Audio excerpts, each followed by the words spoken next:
لو انت ضايع في الكيميا خالص وما فتحتهاش باذن الله، لو التزمت بالجدول دوت هتقفلها، وده الجدول اللي انا مشيت عليه لما بدات متاخر والحمد لله قفلتها. السلام عليكم ورحمه الله وبركاته، ازيكم عاملين ايه؟ يا رب تكونوا بخير دايما يا رب. المفروض ان الفيديو ده الفيديو التاني من سلسله رحلتي مع مواد ثانويه عامه، بس بناء على طلب الطلاب الفيديو هنخليه جدول، وبرضه يعني الفيديو هيبقى ميكس. الجزء الاول منه هيبقى جدول باذن الله للي ما بدأش خالص في الكيمياء، واللي مراكم برضه، يعني هينفع الاثنين. هنمشي في الجدول، بناخد الاجزاء اللي عليها درجات اكبر، يعني احنا مقسمين الاجزاء وهنبدأ بالاجزاء اللي عليها درجات اكبر. والجزء الثاني من الفيديو هنتكلم فيه على المدرسين اللي انا اخدت معاهم والكتب اللي انا حليتها والتريكات، برضه شويه تريكات في الماده، وباذن الله يعني هيبقى فيديو كويس جدا. طبعا قبل ما نبدا، ورقتك وقلمك وكوبايه الشاي بتاعتك، الفيديو ده هينزل الساعه 10، انت كده كده هتبقى فاطر. زي ما انا معودكم طبعا على انتخى، اللي مش عايز يكتب او اللي مش حابب يكتب ان شاء الله هنزل لكم التقسيمه على المنتدى، بس اتاكد ان انت مشترك في القناه عشان مش بيظهر غير للمشتركين. تقسيمه الجدول اللي انا بشرح منها ديت هنزلها لكم على المنتدى بتاع القناه. بس قبل ما نبدا يا جماعه في الجدول، طالب من كل اللي بيتفرجوا على الفيديو يشتركوا في القناه، لان احنا بقالنا كتير قوي في ال 5000، مش بنتخطى الرقم ده خالص، ونعمل لايك للفيديو عشان نوصل لاكبر عدد من الطلاب، والدل على الخير كفاعله. زي ما انت محتاج الجدول دوت، في غيرك من الطلاب محتاجين. الفيديو ده تاني مره اصوره، اول مره كان في مشكله في المايك والصوت ما كانش، الصوت كان وحش خالص، فما رضيتش انزله ومصوره لك لتاني مره. ف يلا بينا هنبدا. اول حاجه هقول لكم على تقسيمه الابواب، كل باب عليه كام درجه، وهنبدا ان شاء الله بالابواب اللي عليها درجات اكتر، بحيث ان انت تبقى ضامن الماده. يعني انت في الوقت دوت لازم تشغل دماغك ولازم تذاكر بذكاء، بدل ما انت بتذاكر بجهد اكتر، محتاج انت تذاكر بذكاء، بحيث ان انت تبقى ايه، ضامن الماده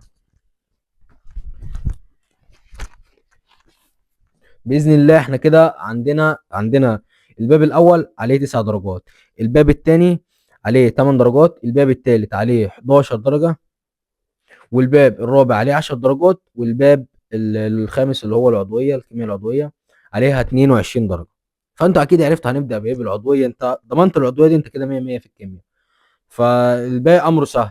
فاهم حاجه؟ العضويه احنا معانا العضويه سهله، وعليها اكبر عدد درجات من الامتحانات. انت متخيل 22 درجه وهي 12 درس تقريبا؟ فالموضوع هيبقى سهل باذن الله. هنخلص العضويه، هنبدا العضويه هنخلصها، بعدين نكمل في الباقي. هنعتبر ان العضويه 12 درس، ده لو اعتبرنا ان اللي هو المقدمه اللي في الاول ديت درس يعني. ففي اليوم الاول باذن الله، في اليوم الاول هناخد المقدمه، وهناخد الالكان، وهناخد الميثان. هناخد 3 دروس، 3 دروس صغار يعني وسهلين، يعني ما فيهمش اي حاجه، ما اظنش ان هم فيهم اي حاجه. وخلي بالك ان التركات بتاعت العضويه ان انت بس تفهم التسميه. انت لو فهمت التسميه، انت الموضوع هيمشي معاك، وهتلاقي الموضوع كله شبه بعضه. يعني احنا، يعني انت لو لقيت الدرس مثلا 10 صفحه ولا حاجه، فهم كلهم تسميه وامثله على التسميه. يعني بيدي لك مثال ويفضل يكرر لك بقى في الموضوع ده. فما تتخضش، الدروس دي كلها صغيره، تفهم بس الفكره، تفهم فكره الدرس، وتلاقي الموضوع سهل خالص. يبقى اول يوم هناخد المقدمه، وهناخد الالكانات، وهناخد الميثان. تاني يوم هناخد الالكين والالقاين، بس درسين برضو نفس الفكره، فكره التسميه. يعني العضويه كلها معتمده على التسميه. وطبعا للناس اللي هتخش صيدله، حابب ابشرك ان انت هتتنفخ في العضويه. عضويه الثانويه عامه دي كده مش عضويه، انت هتشوف العضويه اللي بجد عامله ازاي. يعني فربنا يرزقكم، كل الناس اللي عايزه تخش صيدله، يعني ربنا يرزقكم تخشوها زي ما انتوا عايزين يعني. تالت يوم هناخد الهيدروكربونات الحلقيه والبنزين، وهناخد المشتقات. 3 دروس برضو. انا بحاول احط لك ان الدروس اللي هي مش فيها هري كتير، كل الهري اللي في الدروس ده فكرته واحده. اليوم الرابع هناخد الايثانول والفينولات، واليوم الخامس هناخد الاحماض والاستر. وكده في 5 ايام خلصنا العضويه. 22 درجه، انت ضمنت كده، ضمنت 22 درجه معاك في الامتحان.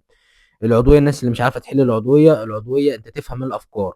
العضويه مش محتاجه ان هي حفظ وهري، لا، انت تفهم فكره التسميه، وكله بيمشي على كده، غير بقى شويه الحاجات اللي ايه اللي هو يشرح لك فيها الجديده ديت وخلاص. وانا بحاول يا جماعه على قد ما اقدر ان انا اعمل لك جدول معقول. وعايز بس اقول كلمه للناس اللي هي السلبيين، اللي هم مش عاجبهم اي حاجه، عايزين مثلا ياخدوا في اليوم ماده واحده وما يذاكروهاش كمان، ما يحلوش عليها. فانت لو مش هتنفع نفسك ما تضرش غيرك. يعني بلاش ان انت تقول ايه الجدول ده، طب انا ازاي هخلص، مش عارف ايه، طب انا ازاي، طب انت جربت؟ انت دلوقتي انت ما جربتش، يعني انت جربت وفشلت، فانت ربنا يسهل لك بقى، ذاكر اللي انت تذاكره واعمل اللي انت تعمله. فحاول ان انت ما تضرش غيرك، لان في ناس مثلا شخصيتها ضعيفه قوي، بتسمع اي كلام، بتتاثر باي كلام. واحد مثلا يقول ازاي ده مستحيل، ده مش عارف ايه. عشان انا لاحظت ان الكومنت ده على كذا فيديو الجداول انا عاملها، مستحيل، وازاي هنخلص الموضوع ده، وازاي مش عارف ايه. انت شوف الحاجه المناسبه ليك واعملها. فانت حاول ما تضرش غيرك، الجدول معقول جدا جدا جدا. مش عايز ان انت تضغط على نفسك خلاص انت حر، انت اعمل اللي انت عايزه. اليوم عندك 24 ساعه، لو مش هتبدا كراجل مش هتاخد قرار مع نفسك، فانت ما تستناش ان انت توصل لحاجه. حاول ان انت تعتبرها، انا كنت بحسبها مع نفسي كده، يعني انا كنت بقول انا طول السنه بلعب، فمش هضغط نفسي الثلاث شهور دول. يعني انا مش هضغط نفسي الثلاث شهور دول بحيث ان انا مثلا اكون عوضت حاجه من اللي انا عملتها. فيا جماعه اتعب واشتغل على نفسك، خد بالاسباب، اعمل كل حاجه، بحاول ان انت تعوض التقصير اللي انت عملته. انت متخيل ان انت بتلم منهج كامل في شهرين او في 3 شهور؟ فالموضوع اكيد مش هيبقى سهل، الموضوع اكيد مش هيبقى سهل، ولو سهل كان زمان كل الطلاب دخلوا كليه قمه، كان زمان كل واحد دخل الحاجه اللي هو نفسه فيها. فانت حاول ان انت تشتغل على نفسك. الفتره اللي جايه دي يا جماعه هي اللي بتحدد الطالب اللي بيجيب والطالب اللي ما بيجيبش. فانت مالكش دعوه بحد، اشتغل على نفسك، خليك مع نفسك، انت هات اخرك في الحاجه ومالكش دعوه. انا عايزك بس تجيب اخرك ومالكش دعوه باي حاجه تانية. لا يكلف الله نفسا الا وسعها. ربنا عارف ان انت حطك في المكان ده لان عارف ان انت تقدر تعمل كده. فانت حاول ان انت ما تحدش من قدرات نفسك، حاول ان انت تبعد عن جمله ده مش هعرف ومستحيل ومش هقدر وصعب ومش عارف ايه، عشان في الاخر هتلاقي نتيجه تعبك ده. وصدقني التعب اللي انت فيه ده كله ده بيروح مع اول مره هتشوف فيها نتيجتك، مع اول فرحه ليك. فصدقني كل التعب اللي انت فيه ده بيروح، واللي انت عملته بس هو اللي هيفضل لك. اللي انت عملته ان انت هتخش كليه كويسه، ان انت فرحت اهلك، ده اللي هيفضل لك. فما تفضلش عايش على اوهام، ما تفضلش واهم نفسك ان الموضوع صعب وان الموضوع ده محتاج ناس خارقه ومحتاج ناس دحيحه. انا في اولى ثانوي وفي ثانيه ثانوي ما كنتش عارف اي حاجه في اي حاجه، ما كانش في دماغي تعليم اصلا، انا ما كنتش عايز اخش ثانوي عام. فانت متخيل؟ فربنا مش هيحطك في مكان هو عارف سبحانه وتعالى عارف ان مش هتسد فيه. انت ما تتكلمش بناء على افكار سلبيه بتجيلك، بناء على توقعات بتجيلك، انت ما جربتش ان انت هتقدر ولا مش هتقدر. انت اعمل اخرك ومالكش دعوه. عايز اقول لك احساس يوم النتيجه دوت، انا لو فضلت ان انا اوصف لك على كميه الندم اللي انت هتندمها مش هعرف اوصل لك 1% من اللي انت هتحسه. يعني انا مش هقدر اوصل لك 1% من اللي انت هتحسه. انت متخيل الموضوع عامل ازاي؟ الدرجه بتفرق، النص درجه بتفرق، الربع درجه بتفرق. انا دلوقتي بقول يا ريتني رجعت تاني وضغطت على نفسي تاني واشتغلت اكتر تاني بحيث ان انا اجيب درجتين ثلاثه واخش الكليه اللي انا كان نفسي فيها. فما تستهترش باي حاجه، الدرجه بتوديك من محافظه لمحافظه ثانيه خالص. وخليك عارف ان كل دي انت بتضيعها دلوقتي، غيرك بيستغلها عشان يوصل لحلمه. فانا مش هفضل اوهم فيك. الموضوع صعب، الموضوع صعب، الموضوع محتاج شغل، محتاج شغل ومحتاج تعب ضغط نفسي كبير جدا جدا جدا، لان مفيش حد بيوصل للحاجه بالسهل. انت مش هتوصل للكليه اللي انت نفسك فيها، والاف من الطلاب نفسهم فيها بالسهل. فالموضوع مش سهل خالص. التعب بتاع دلوقتي احسن لك مليون مره من التعب بتاع المستقبل، اللي هو عشان انت مش عارف تتاقلم على شغلانه معينه، عشان انت مش عارف تتاقلم في كليه معينه انت مش حاببها، وانت اللي حددت مصيرك بايديك. فانت لو مش هتنفع نفسك ما تضرش غيرك، ربنا يسهل لك. اعمل الحاجه اللي انت شايفها مناسبه ليك، اعمل الحاجه اللي انت شايفها هتنفعك. في الاخر كل واحد مسؤول عن قراراته، في الاخر انت مسؤول عن نفسك، في الاخر انت بتحدد مصيرك بايديك.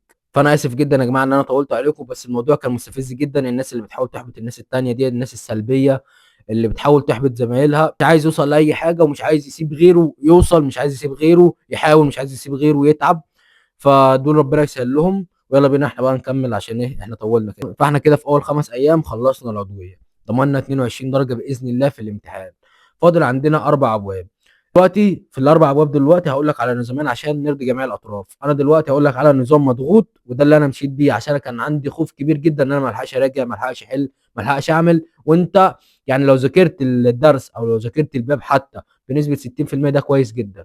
ده كويس جدا، مش لازم تحفظ الباب كله من اول مره. ودي مشكله كبيره جدا بيعاني منها ناس كتير، انه يقعد في الدرس 4 5 ساعات عشان هو معتقد ان هو كده بيذاكر اكتر، بيذاكر بضمير. فالموضوع دوت انت كده بتتعب، انت كده بتبذل مجهود اكتر من اللازم، انت مش محتاج ان انت تبذل المجهود ده.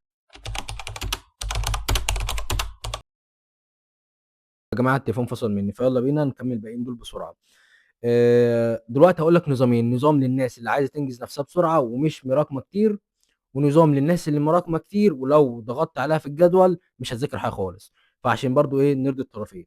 اول حاجه احنا عندنا دلوقتي فاضل عندنا 4 ابواب. عندنا اول باب عليه 9 درجات، تاني باب عليه 8 درجات، تالت باب عليه 11 درجه، والباب الرابع عليه 10 درجات. وجماعه التقسيمه دي التقسيمه بتاعتنا احنا بتاعت 2025، مش عارف بقى بتاعتكم انتوا في اختلافات او في اي حاجه. ولو في ان شاء الله مش في يعني، ولو في هتبقى حاجات بسيطه يعني، ما تقلقش من اي حاجه. تمام. اول حاجه هناخد الباب الاول عشان نبقى ماشيين بالترتيب. عندنا الباب الاول هنقدر نقسمه لنصين. ممكن نقول مثلا العناصر الانتقاليه، ناخد العناصر الانتقاليه وناخد الحديد. الناس اللي مش مراكمه كتير ممكن تاخد العناصر الانتقاليه في يوم، تمام، في يوم، والحديد في يوم تاني. طب الناس اللي عايزه تنجز هناخدهم كلهم في يوم واحد، الموضوع هيبقى سهل. باذن الله. ما زي ما قلت لك، ما تضغطش على نفسك في المذاكره، ما تفضلش تذاكر في الحاجه ساعات كتيره بحيث ان انت تتقنها مثلا من اول مره. لا، حاول تذاكر درس بنسبه 60% وكمل الباقي حل، والموضوع بالتكرار هيجي باذن الله. فاضل عندنا الباب التاني. الباب التاني هناخده في اليوم ده، اليوم كده اليوم السابع في الجدول بتاعنا. ممكن نقسمه للتحليل الوصفي والتحليل الكمي، هتاخد ده في يوم وده في يوم. تمام، مفيش اي مشاكل. عندنا الباب التالت هناخده في اليوم الثامن. هنقدر نقسمه مثلا لاتزان كيميائي. انا عارف يا جماعه ان في تفاصيل، عارف ان في تفاصيل تانية ودروس تانية، بس انا بحاول ان انا اجيبها لك على نصين، تاخد على نصين بحيث ان الجدول ما يطولش معاك، لان انا ما بحبش الجداول الكبيره اللي هي 25 يوم و30 يوم، ما عادش في وقت اساسا. فانت حاول تنجز نفسك، وبالمراجعه المعلومه بتثبت باذن الله. فنقدر نقسمه لاتزان كيميائي واتزان ايوني، ناخد دي في يوم ودي في يوم، او ناخدهم الاثنين في يوم واحد، مفيش اي مشاكل. كده هيفضل عندي الباب الرابع والباب الاخير وختامه مسك. هناخد عندي يبقى ممكن نقسمه للخلايا الجلفانيه والخلايا التحليليه. ده الباب الرابع في اليوم التاسع من الجدول، في 9 ايام. للناس اللي مش مراكمه كتير، ركز في الكلام، الناس اللي مش مراكمه كتير والموضوع معاها برضو كل واحد على حسب قدرته، في واحد ما يقدرش يخلصها وفي واحد يقدر يخلصهم.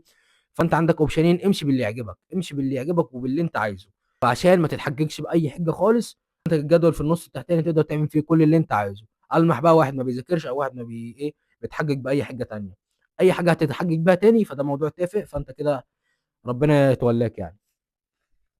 فتمام، فاحنا كده خلصنا الجدول. تاني الجدول باذن الله التقسيمه اللي انا بشرح منها ديت، لو مش عايز تكتبها او مكسل تكتبها يعني، هنزلها لك على المنتدى زي ما بنزل الباقي.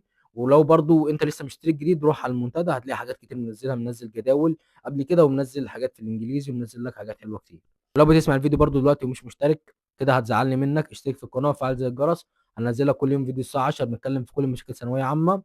فانت كده كده بتسمع الفيديوهات، فاشترك في القناه يعني مش هتخسر حاجه. يا جماعه للمدرسين اللي انا كنت بسمعهم، كنت بسمع خالد صقر وعبد الجواد، كنت بسمع الاثنين. هتقول لي ازاي كنت بسمع الاثنين؟